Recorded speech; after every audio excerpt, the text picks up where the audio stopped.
Police have charged 7 men from Faleula village with arson for allegedly burning down a family home and a mechanical workshop early last month.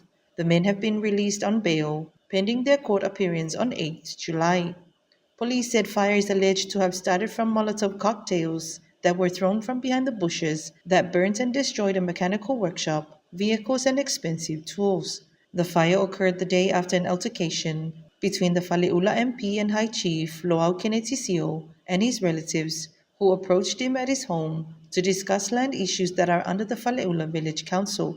According to Loau, the meeting escalated into an altercation and led to him and his wife being charged for assault and uttering threatening words. Loau also filed a counter-complaint where 4 members of the Welle family were charged by police.